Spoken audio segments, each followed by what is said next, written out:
ডিসেম্বরের প্রথম সপ্তাহ জুড়ে বাংলাদেশের রাজনৈতিক অঙ্গনে যে জল্পনা কল্পনা তুঙ্গে ছিল তা ছিল বিএনপির ভারপ্রাপ্ত চেয়ারম্যান তারেক রহমানের দেশে ফেরা নিয়ে। দীর্ঘ ১৭ বছর পর লন্ডন থেকে তার সম্ভাব্য প্রত্যাবর্তন বিএনপি ও তাদের শরিক দলগুলোর মধ্যে এক নতুন ধরনের নতুন আশার সঞ্চার করেছিল। কিন্তু যেমন হঠাৎ করে এই গুঞ্জনের সূত্রপাত, ঠিক তেমনি হঠাৎ করেই থেমে গেল সব জল্পনা। ৬ ডিসেম্বর এসে গেলেও তারেক রহমানের আগমনের কোনো আভাস মিলল না, বরং পরিস্থিতি আরও ঘোলাটে হয়ে উঠল যখন তার পরিবর্তে দেশে এলেন তার স্ত্রী জুবাইদা রহমান।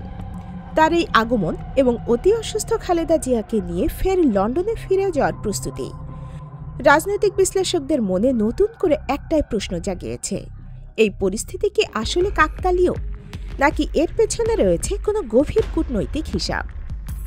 একদিকে যেখানে জাতীয় নির্বাচনের বাতাস বইতে শুরু করেছে, হাতে আছে মাত্র ২ মাসের মতো সময়, ঠিক সেই মুহূর্তে বিএনপির সবচেয়ে প্রভাবশালী দুই নেতার দেশের বাইরে চলে যাওয়া দলটিকে এক অভূতপূর্ব নেতৃত্ব সংকটের মুখোমুখি করেছে।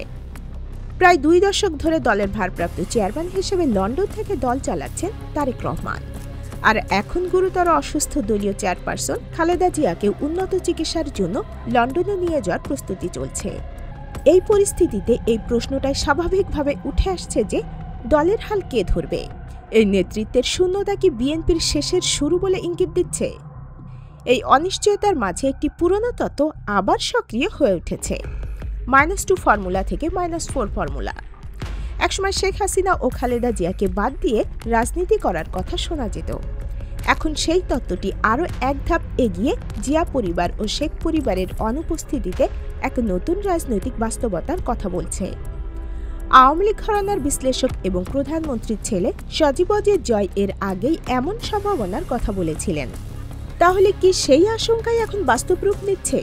জিয়া পরিবারের সদস্যরা দেশের বাইরে থাকায় কি বিএনপি পরিবারের হাতছাড়া হওয়ার পথে, নাকি জুবাইদা রহমানের আগমন সেই -4 ফর্মুলা ঠেকাতেই?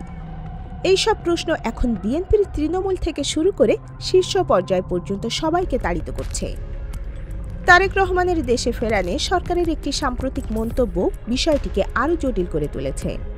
পরিবেশ, বন ও জলবায়ু পরিবর্তন মন্ত্রণালয়ের উপদেষ্টা সৈয়দা রিজওয়ানা হাসান বৃহস্পতিবার জানিয়েছেন, খালেদা জিয়া বাদে আর কেউ বিশেষ নিরাপত্তা বাহিনীর নিরাপত্তা পাবেন না।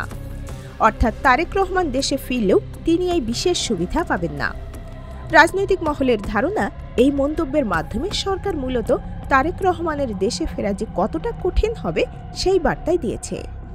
এতদিন সরকারের পক্ষ থেকে বলা হচ্ছিল তারেক রহমান ফিরতে চাইলে সব ধরনের সহযোগিতা করা হবে, কিন্তু এই মন্তব্যের পর সেই বক্তব্যের সঙ্গে বাস্তবতার বিস্তর ফারাক দেখা যাচ্ছে।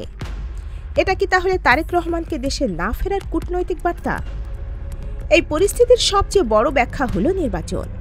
তারেক রহমান ভোটার নন বলে তিনি নির্বাচনে অংশ নিতে পারবেন না, আর খালেদা জিয়া সুস্থ হয়ে নির্বাচনে অংশ নেবেন বলে মনে হচ্ছে না।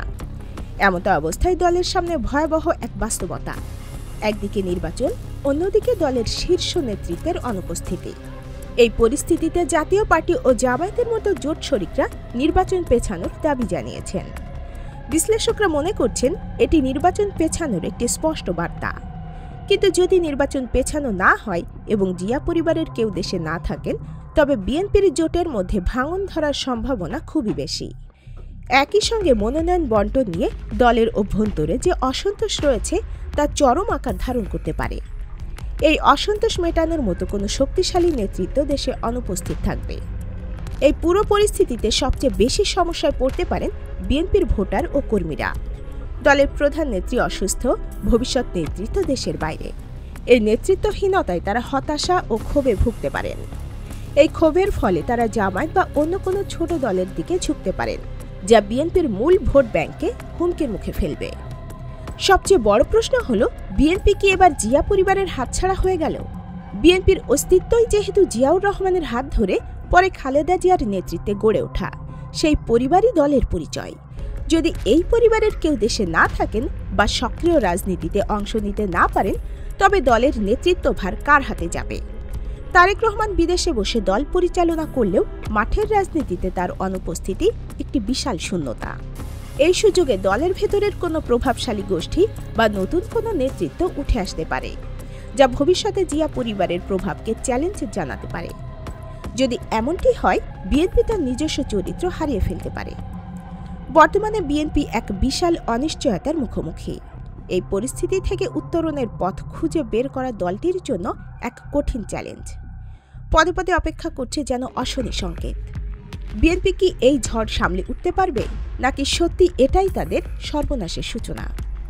সেটা দেখতে অবশ্য কিছুটা সময় আমাদের অপেক্ষা করতে হবে।